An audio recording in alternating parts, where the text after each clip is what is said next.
Thank you for listening to IFES on Elections. I'm Laura Ocio. Delia Ferreira Rubio, winner of this year's Joe C. Baxter Award, is an internationally recognized expert in political finance and an advocate for transparency in government.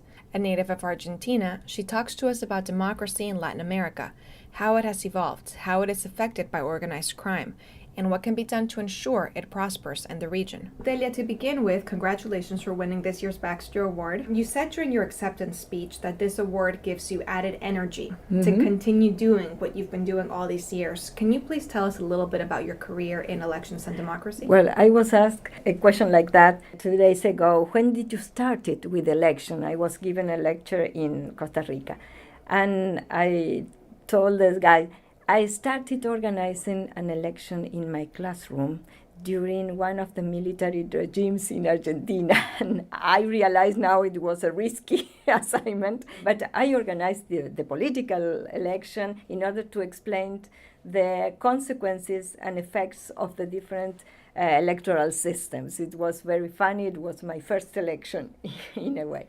And then I have been working with different hats for different organizations and with different actors of the process. I help a vice president candidate in Argentina. I work with the electoral body. I work with the Interior Ministry. I worked in Congress, drafting the laws regarding money and politics and elections. So it's a long way till now. Absolutely. I know you've also done a lot of work with transparency in particular. Can you please tell us what is the connection between transparency and democracy?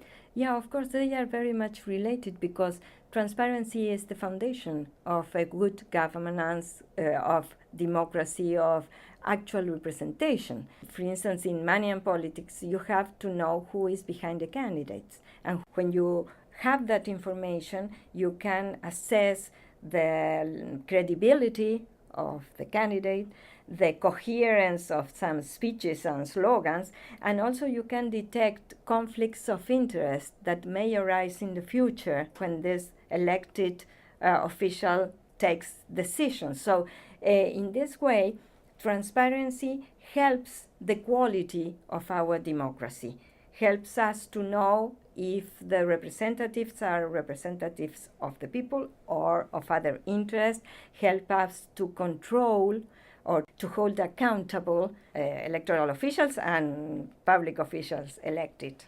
And how is Latin America doing when it comes to transparency and accountability? Well, you know that according to the Index of Corruption Perception that Transparency International presented each year, some people say, okay, Latin America is always in a bad position.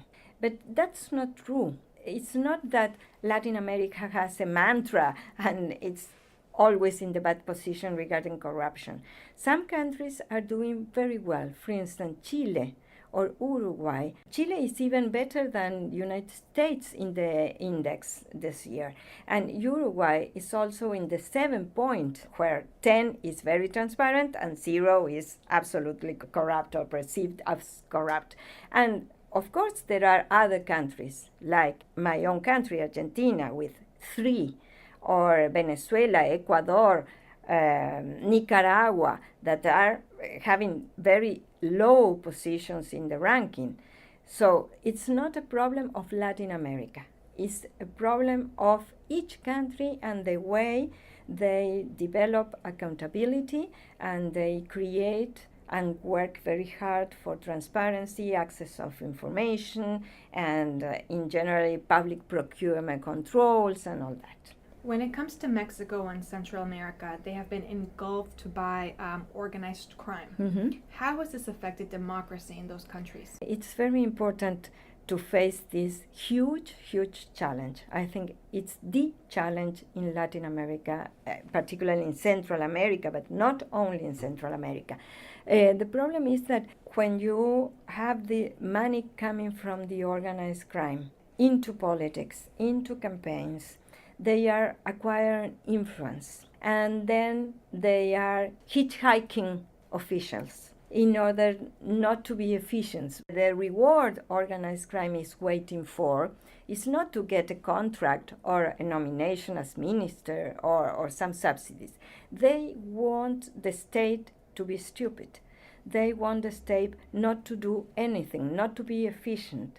And in that way, organized crime presents or poses a more difficult challenge to lawmakers and enforcement authorities, because the traditional rules and tools we have used to face money coming from the private sector and wanting to capture state are not useful, will not be useful to face the challenge of organized crime. And when organized crime captures states, we have no more democracy. That's the result. Along these lines, what recommendations do you have to improve the democratic processes in Latin America? We have to enhance transparency in the first place. We have to strengthen the enforcement mechanism and the auditing capacity of electoral bodies, and on the other side, of other agencies in the state related to elections, transparency, public procurement. And it's also important to create a demand for transparency. We won't have transparent politics if the people don't vote for that. If people vote on the basis of, well, they are stealing things, but they do some other things that are important for us. So I keep on voting dishonest politicians or corrupt politicians or not paying attention to corruption.